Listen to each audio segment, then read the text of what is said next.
ہم نے تعلیم کے تناظر میں بھی دیکھا کہ بیماری کا پھیلاؤ کیسا ہے اور کیا فیصلے کرنے ہیں، کیونکہ یہ ذہن میں رکھا جائے کہ تقریباً 5 کروڑ بچے جو ہیں وہ اسکولز میں اور کالجز میں اور یونیورسٹیز میں جاتے ہیں، تو یہ ایک ایسا سیکٹر ہے جس کا بڑا ڈائریکٹ جو ہے وہ اثر پڑتا ہے بیماری پر، اس لیے اس کو ہمیشہ تعلیم کی نظر سے بھی بیماری کے پھیلاؤ کو دیکھا جاتا ہے۔ تو اس میں سارے پاکستان میں جو صورتحال ہے اس کو جائزہ لیا گیا۔ جو اچھی خبر ہے وہ یہ ہے کہ سندھ میں، بلوچستان میں حالات جو ہیں وہ ابھی تقریباً ٹھیک ہیں، اور وہاں پہ یہ فیصلہ کیا گیا کہ جو 50% بچے ہیں وہ روز آیا کریں گے، اور سوشل ڈسٹینسنگ کے ساتھ، یعنی کہ دور دور بیٹھنے کے ساتھ، ماسک کے ساتھ، جو ساری SOPs پہلے بنائی گئی تھی اس کے مطابق سندھ میں، بلوچستان میں جو ہے عمل درآمد ہوتا رہے گا۔ باقی صوبے جو پنجاب میں اور خیبر پختونخوا میں کہیں کہیں مسائل نظر آئے ہیں، اور آزاد کشمیر میں، گلگت بلتستان میں صورتحال بالکل ٹھیک ہے۔ تو اس لیے جو صورتحال پنجاب میں اور ایک دو جگہ پہ KP اور آزاد کشمیر میں نظر آئی ہے، اس کے بارے میں جو فیصلے کیے گئے ہیں وہ یہ ہے کہ باقی سارے صوبے میں تو 50% کے حساب سے بچے اسکول آتے رہیں گے، یونیورسٹیز میں، کالجز میں، لیکن ان شہروں میں جن کے میں نام لینے لگا ہوں وہاں سوموار سے، یعنی کہ 15 تاریخ سے بہار کی چھٹیاں جو ہے وہ شروع ہو جائیں گی، اور وہ 28 مارچ تک رہے گی، یعنی کہ اگلے 2 ہفتے ان شہروں میں جن کا میں اعلان، سارے تعلیمی ادارے جو ہے سوموار سے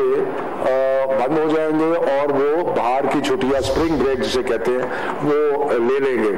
اور یہ شہر جو پنجاب میں ہیں ان کا میں ذکر کروں کہ فیصل آباد، ڈسٹرکٹ کہہ لیں آپ، فیصل آباد، گجرانوالہ، اس کے بعد لاہور، گجرات، ملتان، راولپنڈی اور سیالکوٹ۔ ایک دفعہ میں پھر اعلان کرتا ہوں کہ جن شہروں کا میں اعلان کر رہا ہوں ان شہروں میں سوموار، منڈے سے اسکول جو اور ایجوکیشن انسٹیٹیوشن جو ہیں وہ 2 ہفتے کے لیے بند ہو جائیں گے، اور وہ ہے فیصل آباد، مظفر آباد، فیصل آباد، گجرانوالہ، لاہور، گجرات، ملتان، راولپنڈی۔ اس کے علاوہ یہی فیصلے کا اطلاق اسلام آباد پہ بھی ہوگا کہ اسلام آباد کے جتنے تعلیمی ادارے ہیں وہ بھی منڈے سے، سوموار سے بند ہو جائیں گے بہار کی چھٹیوں کے لیے، اور وہ 28 مارچ تک بند رہیں گے۔ اور اس کے ساتھ ساتھ مظفر آباد پہ بھی فیصلہ جو متوقع ہے۔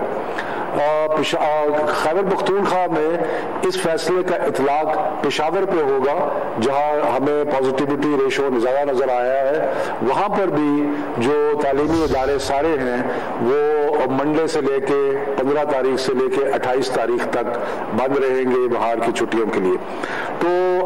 اس سے اور باقی جو ڈسٹرکٹس ہیں یا باقی شہر ہیں وہاں پہ آگے اسٹوڈنٹس جو کہ پہلے آتے تھے اسی طرح سلسلہ چلتا رہے گا،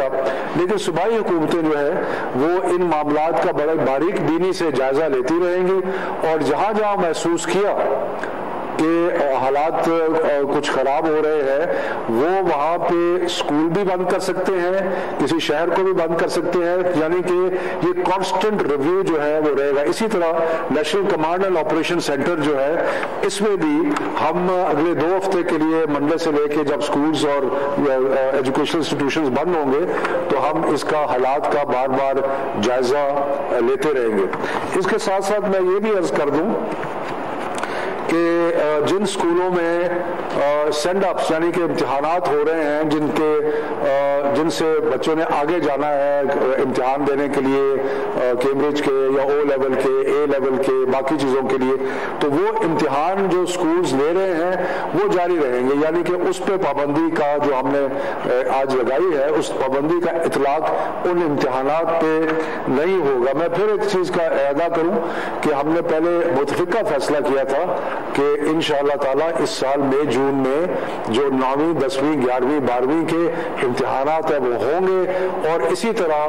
جو باقی امتحانات ہیں، اگر ہمارے بچے امتحان دے رہے ہیں تو سارے بچے جو ہیں جو پاکستان کے بورڈز ہیں ان کے جو امتحان دے رہے ہیں وہ باقی بورڈز پہ بھی اس کا اطلاق ہوگا۔ تو یہ چند ایک فیصلے تھے جو آج لیے گئے، اور میرا خیال ہے کہ سکولز کو انڈیویجولی اپنے طور پہ بھی اپنی سچویشن جو ہے اس کو مانیٹر کرتے رہنا چاہیے، اور جہاں ان کو کچھ ایسی صورتحال جو غیر معمولی ہو وہ نظر آئے تو اس کو حکام کو اس کی اطلاع دینی چاہیے۔ تو اب اس کو میں